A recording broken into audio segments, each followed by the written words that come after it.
Greetings. Greetings, everyone. I want to say it's Epic Cash Live, that it's Friday, but it's not. It is, what is it? It's Wednesday. It's the day before Thanksgiving. And that's an honorary Friday. That's an honorary. Good point. Good point. I couldn't be more excited to have Todd Lewis on the line with me. And Todd Lewis, back at you, baby. Todd Lewis is the lead engineer behind Epic Cash and the entire ecosystem. So if there's a tech question, this guy's forgotten more about it than anyone watching this, I guarantee, will ever know. But we're going to ask questions anyway. And I have to start with, tell me about that shirt. Oh, yeah. It's my Mises Institute shirt. It's Jean-Baptiste Say, the author of Say's Law. And Say's Law, it can be summarized in two words, which is markets clear, right? The idea that you have a glut of production, this cornerstone of Keynesianism, is just complete nonsense. What you have is people not liking prices going down and trying to use political means to stop price discovery. So Say was an absolute genius, and his observation was really simple, which is, when you have a market, people bring goods to market and then they trade, potentially using money to facilitate the trade, and then they take the goods away and consume them, right? And the number of goods consumed cannot be larger than the number of goods produced. and normally they're identical, right? Right. And so productivity in the economy has almost nothing to do with money. Money can reduce productivity in the economy by destroying value and diverting it to non-economic ends. But it's a very simple refutation of just about all of Keynesianism. And so you see Krugman out there several times a year saying, Say's law is wrong. Keynes refuted it. But Keynes versus Say is at the core of the statist versus free market view of macroeconomics. And I love this t-shirt. It's getting really old. I don't know if Mises Institute still makes it. I probably should buy some more. But yeah, I love this to pieces. So I got yelled at on Wall Street once for wearing this t-shirt to the office. Oh my gosh. I was on leave and I was walking past the office because my wife and I just had a baby and I was going out to get diapers. And I was on leave and I walked past the office. Well, I'll stop in and make sure everything's okay. And my boss yelled at me for wearing this t-shirt. I'm like, I'm on vacation. I'm pretty sure I can wear what I want on vacation, man. So are you telling me that when the money printers go, that's not stimulating the economy and oh, it's stimulating it into a lot of waste. Yeah. Okay. Right. Yeah, but I do have to. I do have a refutation. You know that what is traded, what is brought, is the same as what is consumed. But tomorrow being Thanksgiving, I can tell you in my family, I bring a lot more food in than is actually finally consumed. We throw some out. So does that refute? I guess kids are the big exception to Say's law, right? So, okay. So the last time that you and I talked, and for those of you who aren't aware, if you go way down in a bunch of videos way down below and you see a Dr. Seuss character, and I'll even include a link in my show description just to help you out. But that's the last time that Todd Lewis was on my show, and he was defending the honor of Mimblewimble. And ever since then, Epic Cash has, I looked it up, has 10x'd, and Monero has 1x'd. So I just kind of want to revisit Mimblewimble because in the Crypto Vigilante chat, every time you bring up the word Epic Cash, they convert it to Epic Trash and say, let us remember what Mr. X says. Mimblewimble is nowhere near as fungible as Monero. So the price discovery of Epic seems to be ignoring that fact. And woe are the people who weren't listening to our first interview. But could you maybe unpack Mimblewimble for us a little bit, Todd? Yeah, Mimblewimble is not difficult to describe, which is a big part of its appeal. Because like here's an engineering principle. If you're trying to do something, especially something important that you need to rely on, and you've got one machinery to do it that's super complicated and one that's pretty simple, you always prefer the simple one, right? Okay. And this is we can get later into criticizing the other privacy protocols. Mimblewimble is really simple, and it's kind of similar to Say's Law. Mimblewimble is a mathematical proof for every transaction on the blockchain that the number of coins that come out of the transaction is equal to the number of coins that come into the transaction. Mm-hmm. Okay, but you can't see how many it is. Now, you might say, how can they do that? And the answer is read the paper. It's algorithmic. It's a mathematical trick. All right. But it's a mathematical proof that the quantity of coins coming out is equal to the quantity of coins coming in. Why is this important? Well, there are only two kinds of transactions on a traditional blockchain like Bitcoin or Epic. Okay. The first is coin mining, right? Yes. Where coins are created in the mining process, and then the coins are transferred around. Yeah. Okay. Well, I can see all the mining events, so I know what the quantity of coins is. And inspired by Bitcoin, Epic also has very conservative emission policy. We don't go around just creating, large, nearly infinite number of coins. It's a declining production curve over time, and the quantity is actually identical to Bitcoin. As is the timing. So that's the emission. We know what the emission is, and you can see the emission. All right.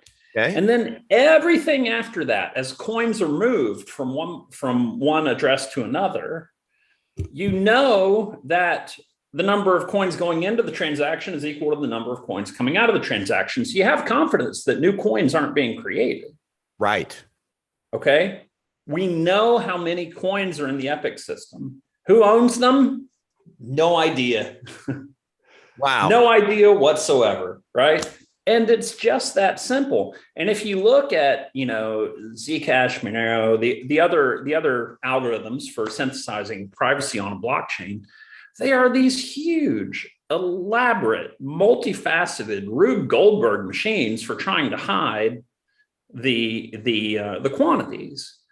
And by contrast, Mimblewimble is super, super simple. Here's a proof that the quantity in is equal to the quantity out. You can check the proof. You can criticize the algorithm and say that the algorithm is flawed, but no one's done that, right? Yes. We have there's no serious mathematical objection to the validity of Mimblewimble. So if it does that, then it does everything you need to do. What was that article that was supposedly the death nail in Mimblewimble that I think has been refuted? I know it makes Max like, oh God, that again. But yeah, it was the observation that if you take a coin that's minted and you transfer all of it in one transaction, then you know how many are in there by process of elimination. Okay. And then what? And then you go to the next transaction and if you don't want to do that, then it's easy. You start moving coins around and you build a network of transactions. And at the end of it, no one has any idea which of the buckets. I'm sorry, I've got construction workers outside. No worries. No one knows which of the resulting buckets the coins have landed into. And I think this might be a point of conceptual limitation on the part of the advocates of the traditional privacy coins, is they had to spend years and thousands of lines of code building these shell games to try to hide transactions. And they seem to be saying, well, like Epic Cash doesn't have these facilities. Like they work out of the box. Right. All of the games that you have to spend thousands and thousands of lines of code doing, you can just click your way through in the Epic wallet. all there. And so when they say it doesn't have these things, it's like, well, first of all, it does. And second of all, yes, we achieve that by writing 0 lines of code. You're welcome. Because I guarantee you my 0 lines of code has fewer bugs than your 14,000 lines of code to do the same thing. Yes. Right? This is the beauty of the simple solutions, right? Right. And the funny part about all this criticism is there's no reason we can't recreate all of those shell games. I mean, you can do them manually, you can script them up. There's no reason we can't put them in the wallets. Their complaint seems to be, you've built a mighty nice monster truck there, but you've not come over to my house and crushed it yet. Yes, ladies and gentlemen, we're talking monster truck. I mean, if you really want us to recreate all of Monero's shell games, using Mimblewimble as the primitive in like 50 lines of code, I guess we could take a weekend to do it. Give people that option if they want to bloat. This little fork is the bloated fork of Epic Cache, to where no, it would be 0 lines of additional code to the blockchain. It all is done in the wallet using traditional transactions. Well, let me ask this. Let's talk about future proofing. So all of the information on a transaction is still within the Monero blockchain, right? So let's just hypothetically say this super duper computer comes along, this AI that is going to be able to just like deconstruct all of this and have the magic key, right? Whether that ever happens or not, but there still is the information there, correct? On the I mean, whether the information is theirs, it can be a kind of a philosophical question, right? Okay. So residue of the information is certainly there. Whether the information is theoretically reconstructible is a different question, and whether the information is practically reconstructible is another question. Okay. So, but with Epic Cache, that AI computer goes in, and no matter how good it is, nothing there is still nothing there. Do I have that right? As kind of a newbie? The quantities are cryptographically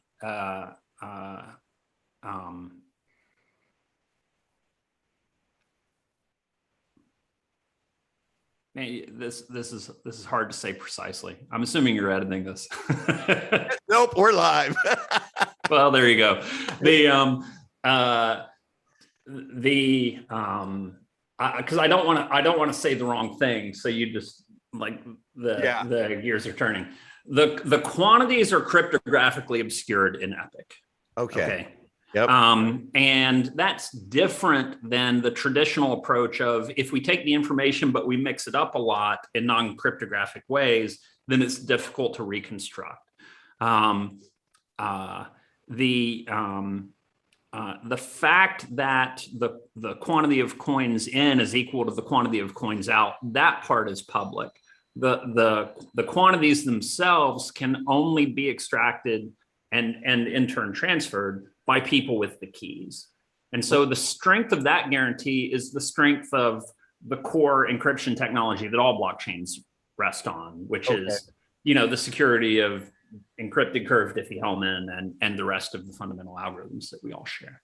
Got it. So in comparison to other privacy coin protocols or tech, it is your opinion that Mimblewimble is by far the superior tech because of its simplicity, and it works. Yeah, I mean, and I'll be specific about why I think that. Mimblewimble can do everything that the other ones can. It's less complicated, so it's less likely to be buggy. But the mathematical demonstration of the correctness of Mimblewimble is vastly simpler, like 100x simpler than the demonstration for like ZK Snark, right? The ZK Snark white paper is big, and it's really good work. I think it's just obsolete. I really respect the work that went into ZK Snark, and I wouldn't be able to do it. I mean, it'd be years, and it was years for them to put something that complicated together, and I really respect it. But the world's best horse and buggy, no matter how finely manufactured, is just not interesting in a world that has 750cc Suzukis, you know? Right. Right. It just doesn't matter how good your horse and buggy are. Yeah. You know? We've moved on. Right. You know. Now, if whoever he was, Satoshi Nakamoto, based upon his original white paper, if he had 2019 technology, do you think it would have been designed as he designed it in 2008? Oh no, I think there's been so much innovation in crypto over the past decade. Yeah, and Mimblewimble, I mean, right at the heart of that. No, you absolutely would do a lot of things better. And I'm a big believer in Mimblewimble as right at the top of that list. Right. Okay. The reason that Bitcoin was built with public quantities and a transparent ledger is we didn't know how to do anything else. Got it. Right. We just didn't have the technology. We hadn't put the work into figuring out the solutions yet. Because, like, in what universe would people want all of their transactions to be visible to their business partners, to their employees, to their contractors, for all of them to be able to see what their revenues are, what their expenses are? Right. I mean, who chooses to do business that way when they don't have to? The answer, of course, is nobody. Nobody chooses to do business that way. And they never have in all of human history.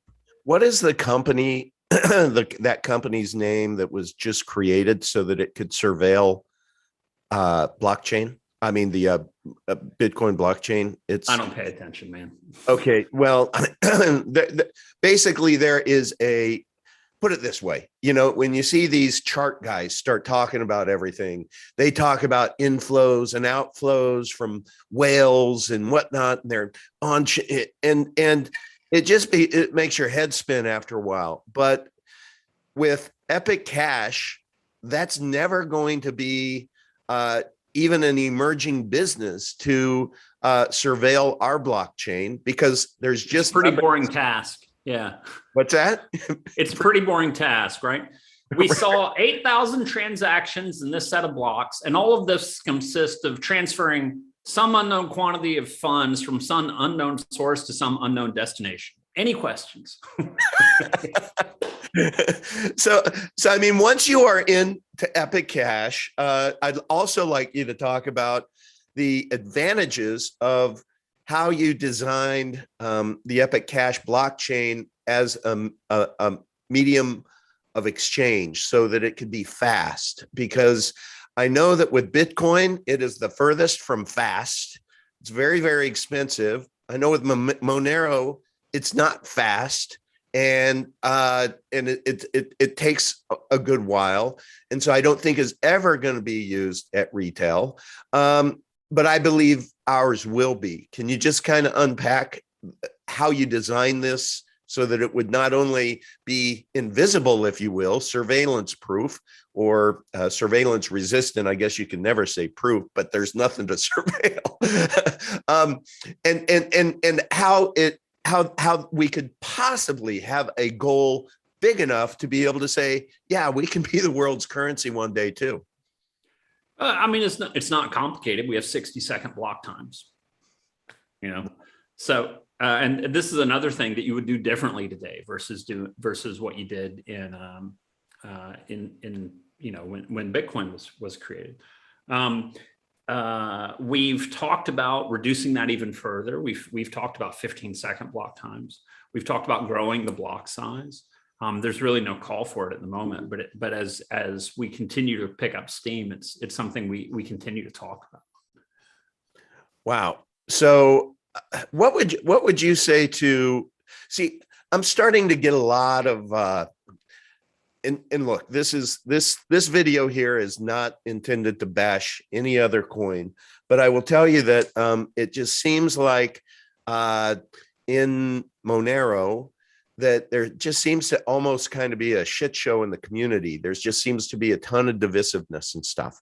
And I'm starting to get a lot of people who are DMing me and are wanting, wanting to learn more. They're finally, maybe the TCV spell has been broken again. If you take a look at our Friday's Epic Cash, if you invested $1,000 in Epic Cash on September 3rd, you would have earned almost $7,000 as of last Friday. You would have had a net profit of $6,000.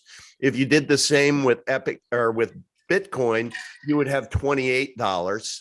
And with Monero, there's hardly any movement. We don't cover that in that chart, but it's like next to nothing. So people are starting to pay attention, and I believe we have just begun. I know we have just begun. We are still an undiscovered coin. We only have a 30 million market cap. But I had a guy this last week who wanted to talk to me, and I spent about an hour on the phone with him, and we're talking, and he ended up, going down a path saying, well, I just don't know who is Max, who is Yoga. It's like, we don't know. Doesn't seem to be any privacy guys. Like what is a privacy guy? I don't know. But I then later said, and because he was a Monero maxi, I said, well, wait a minute, wait until you see the Epic Cash wallet that's going to come out. It was designed by the same guy who created the Monero wallet. Stopped him in his tracks. And he goes, Diego Salazar? Diego's great. We love Diego. and I'm like, yeah. Well, actually, he made me. I'm like, I don't know his last name. I presume it's Salazar, but he's been working with us for a long time on this wallet, and we're just waiting for V3 to be, final kid tested, mother approved, to put it all together. But it was amazing. Once I reached out to Max and Yoga and Michael, and I'm like, hey, is Diego Salazar our Diego? And it was confirmed. And this guy came back and he said, I'm putting 100 grand into Epic Cash this next week. He said, if Diego is behind this, he said, I'm telling you that giant sucking sound is the transfer of value from some other privacy coins over to Epic Cash, because I didn't know we had Monero Jesus on our team, but apparently. I got a question about this privacy guy idea, and I gotta break out Moneyball here, which is we're the ones waving the flag for Mimblewimble. Right. So if you've got good privacy guys, why don't they privacy good? Oh gosh, that's yeah, baby. Why don't we're the ones out there waving the flag for the next generation privacy algorithm, So I don't know. I don't think privacy is well served by being nostalgic about previous generations' privacy technology, but that's just me. That's great. So we're designed after the original Bitcoin protocol, right? Except with 2019 tech. The emission curve is the Bitcoin emission curve. Right? The emission curve. And that's a direct homage to Bitcoin. Okay. Can you tell me what happens, just because we recently went through a halving, and a lot of us on this channel are, we're relative noobs. But what usually happens after a halving are we the only one that's designed after Bitcoin? Are we the only ones with a set of cojones to actually do that? Oh, I mean, I couldn't possibly speak for the whole crypto universe. Okay. So. Okay. But in your experience, after a halving, it introduces more scarcity, right? Yeah. The rate of emission is halved. Okay. The rate of emission is halved. So why doesn't that just piss the miners off and they go away? But mining's an economic phenomenon. Okay. And when you pay the mining tax, you're buying compute supply from the market. And the supply adjusts at the margin, and you get the quantity that you pay for. Now, it exists in a competitive marketplace, and people have sunk cost in their mining gear, and that there's potentially overhead switch from one coin to another, but the price is just the price, and the quantity of hash power supplied is more or less driven by the price. Sometimes it'll diverge a little bit, but of course, the more it diverges, the more the clever miners can claim outsized profits. So it's self-correcting, right? So I have this argument sometimes. Some people, my argument is, we value the miners, we support the miners, we try to help them, make sure they have everything they need. So we appreciate what they do.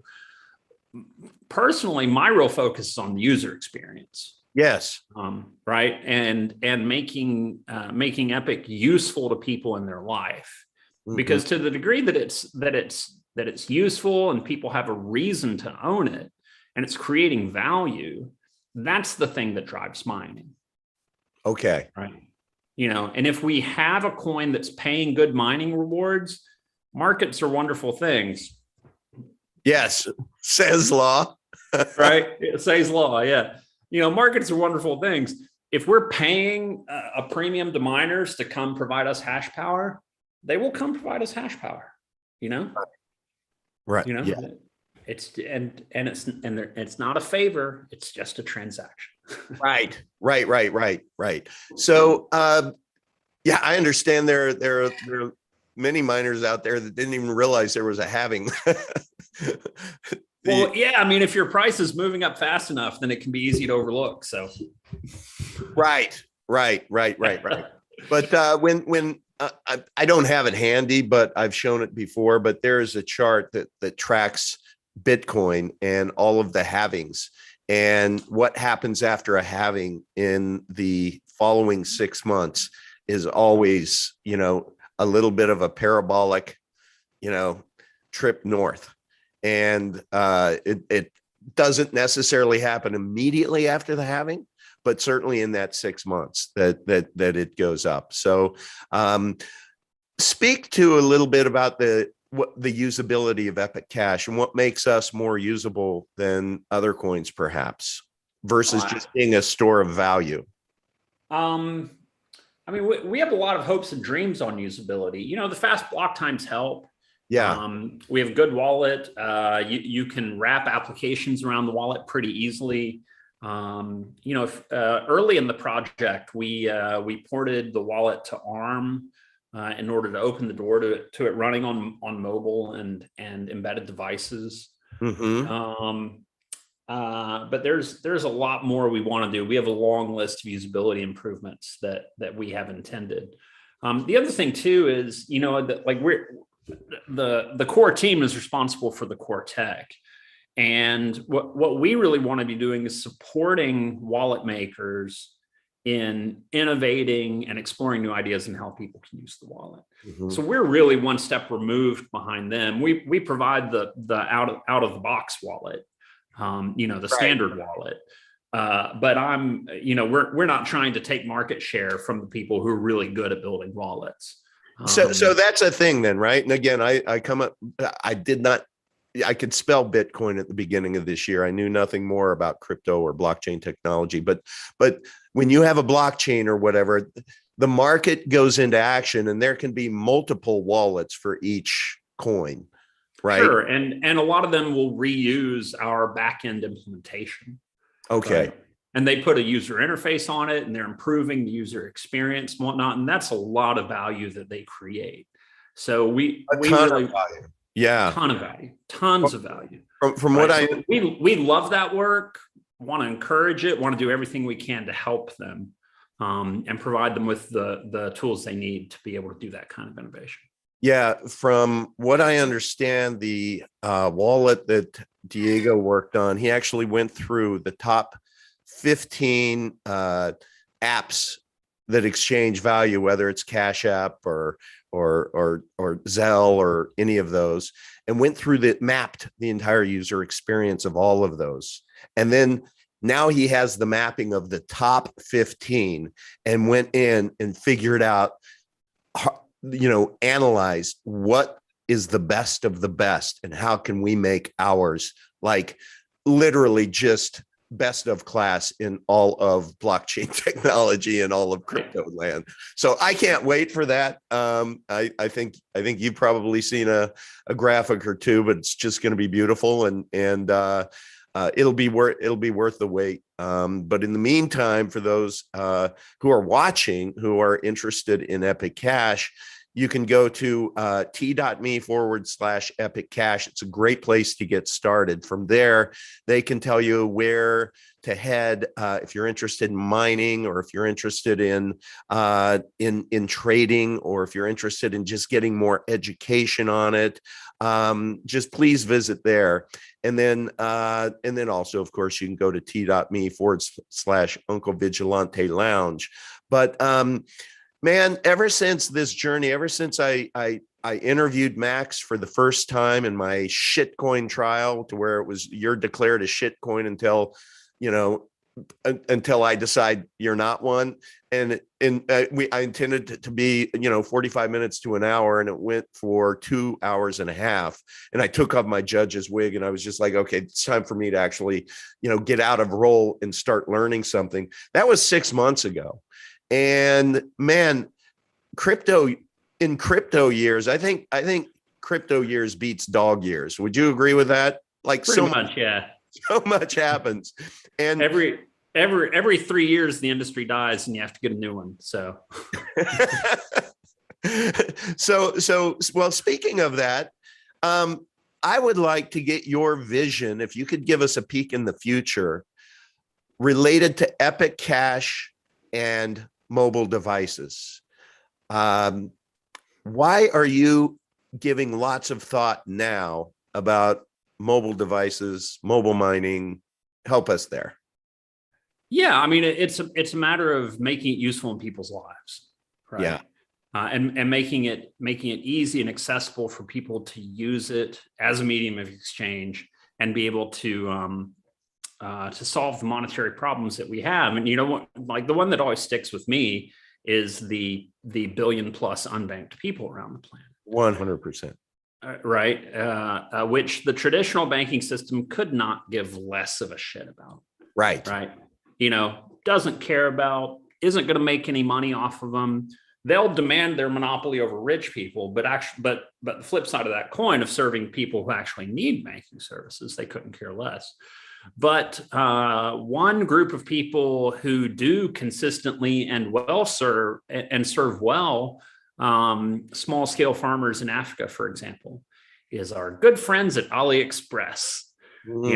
The China Postal Service will deliver all through sub-Saharan Africa, and they can, for $30, buy a 64-bit ARM CPU, quite adequate, cell phone, mobile device, and have it delivered at a cost that even someone on a really globally really low income can afford. Yeah. And man, you're almost as old as I am, Unc. Yeah. Like a quad processor, 600 megahertz or 1 gigahertz, 64-bit CPU with a gigabyte of RAM in it. Man, I remember when that was a $5,000 machine. Totally. Yeah. Not a $30 device from China, right? That's actually a decent amount of compute power in that thing. Yeah. Right. And for those things to be so cheap and so ubiquitous is a really unique opportunity for us to take this platform and not just use it as a research vehicle, but use it to actually solve monetary problems.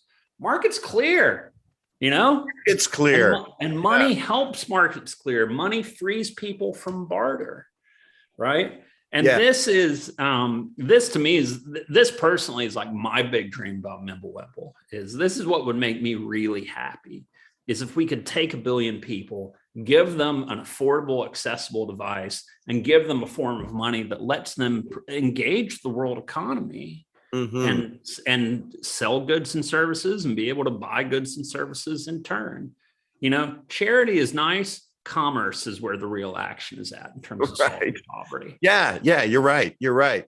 And really, in some of these areas of the world, to where they may earn $3 the entire day. I mean, what could mining, on their own device, the equivalent of $3 additional a day? I mean, that becomes kind of a big deal, right? Well, and time is on our side, because the exponential improvement in photovoltaic efficiency shows no signs of stopping. The exponential decline in the cost of compute power shows no signs of stopping. Yeah. Right. We have every reason to think that these trends are going to continue for a long time. We're continuing to unlock technical innovation and economies of scale, and being able to put powerful compute devices, not even small ones, certainly not by historical standards, into the hands of everyone on the planet. And whether mining works or not, at a minimum, a form of money that they can use and that serves their needs. Are you aware of any other privacy protocol or coins that are being that forward thinking and thinking about mobile mining, mobile devices? I mean, there are. We're not alone in that, but I think crypto in general, I mean, it's been a decade that we've talked about the 10% premium Western Union charges for remittances into the Philippines. Right. And where are we, guys? Like we could get this process going a little faster. Yeah, that's right. Right. All right. So now that I have you on the line, we had Yoga and Max were on it was a hit interview to where they were invited on with some BTC maxis who just laughed at them, just like laughed at Epic Cash and everything. And then they're maxis, yeah, that's what they do. They spent the time saying, dude, hey, layer 2, check it out. It's cool. I mean, that was like their reputation and everything. Can you talk to us about layer 2? And does that solve Bitcoin's problems with new tech? I mean, it could if layering it on is what you want to do. You don't get the blockchain assurance from layer 2, right? And here we get into the problem of like how you judge these kinds of things. Okay, layer 2 is well understood. We know what it does. Whether you find the level of guarantee and service you get out of layer 2 to be adequate is really a subjective question of what you want out of the monetary system. Okay, so for some people, for some usage profiles, maybe layer 2 is adequate. If so, go with God, man. I'm not here to control what you do with your life. Like knock yourself out with layer 2. For us, and what we want to do with our coin, we want high speed, low latency, reliable, committed transactions in the chain, right? That's what we're trying to deliver. And if other people want to provide other kinds of services with lesser guarantees to try to work around their internal problems, then, I'm glad they're trying. Yeah, well, they kind of have to. But the funny thing is, I still remember it was in either early May or late April. But I remember when I transferred a Bitcoin from my wallet to, at the time, it was Trade Ogre that I didn't know better.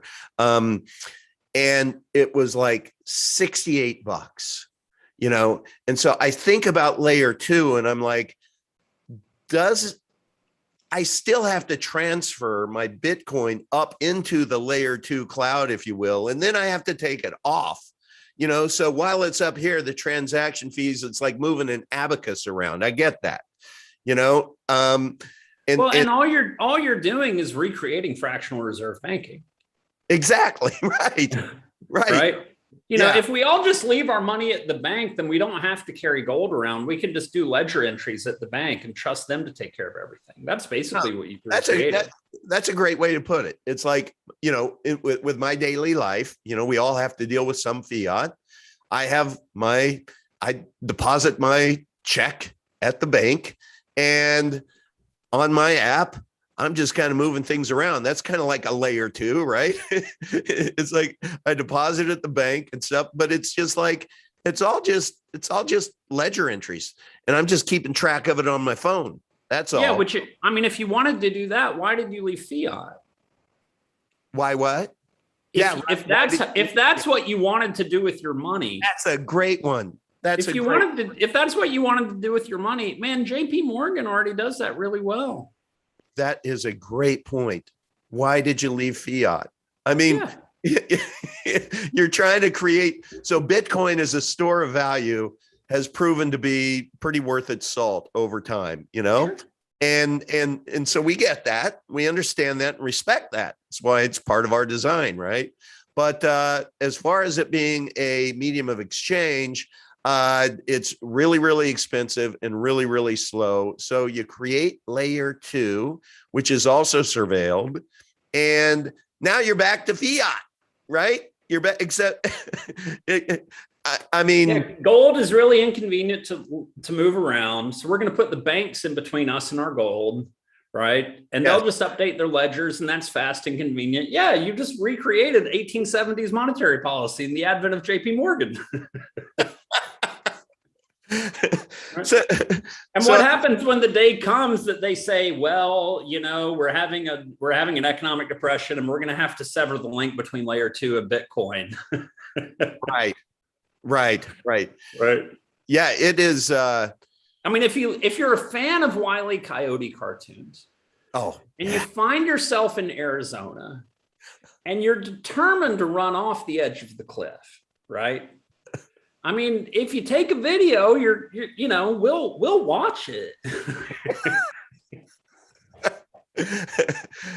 So when can I just ask a question? So you do you exclusively work on Epic Cash and the ecosystem, or do you? I think you have. I got a job and kids. I do other things with my life. Uncle, yeah. Okay. Yeah. So, but you are an engineer that you've been with us from the beginning. Is that? Yeah. See, that's so cool. And I mean, there hasn't ever been a question that I've asked. I really encourage people to go back to that other previous video and watch Todd answer a lot of questions there too. But really, it comes down to, if Mimblewimble is true, I'll let you finish that statement.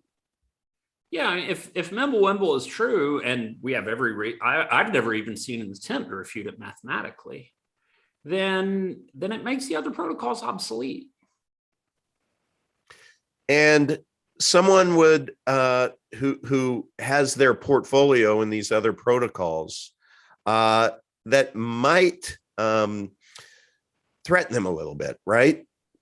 Is that kind of what we might be? I mean, I'm talking about different people bring different levels of emotional maturity to these financial and engineering discussions. Right.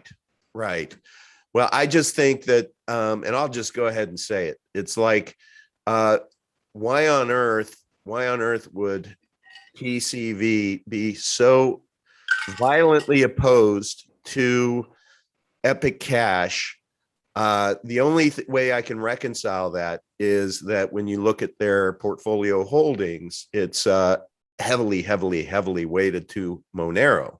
So if the truth about Epic Cash was actually discovered and honored, and people actually took a deep dive, I just can't help but to think of how many non-Epic Cash holders there are now, because they just were brainwashed with the auto response of Epic trash is nowhere near as fungible as Mimblewimble. Na poo poo. That's it. End of story. End of discovery. And that just kind of violates my sensibilities, because we we're right on track for the normal curve, right? First they ignore you, then they laugh at you, then they fight with you, and then you win. So like I see nothing wrong here whatsoever. Well, I hope people listening, and I know that you have a hard stop, and I appreciate the hour that you were able to give me, Todd. And it's always a thrill, man. It's yeah, I know. You look forward to it. That's why you make room once every 6 months, whether you need it or not. But everyone, I want to be able to say, if you're watching tonight in the chat, that I am dedicated to more of these. You will see a lot more 1 hour interviews with people on the team, people in the community. Tonight, I'm going to try to unpack Epic Cash, the ecosystem, with Islo. He's been on the show before, but he is a guy that really is special. So come back. It's going to be 7 p.m. Eastern time, and we're going to spend an hour tonight doing that. Tomorrow at noon, on Thanksgiving, noon Eastern time, Yoga is going to return as a guest, and and it's going to be great. And I always love talking with Yoga. And Captain Pie, I want to give you a shout out here, because he's actually encouraged me. He's like, really, we can't consume enough of this stuff. Please bring more people more often. Just make it bite size so that we can then go in and just learn and extrapolate. Well, now you've done it, man, because you busted my balls for not having been on for 6 months. And I'm going to turn around and bust them right back. How many times have you ever asked that I said no? There's something in my eye. That would be 0, folks. Yeah. Todd, you're awesome. You always, I don't know. There's some people who bring energy into a room or a conversation, and there are others who just suck the life out of me in the conversation. But so thank you for being the former. I really appreciate it. Whistle while you work, man. We'll keep hammering at it. All right, brother. Thanks for everything you do for us.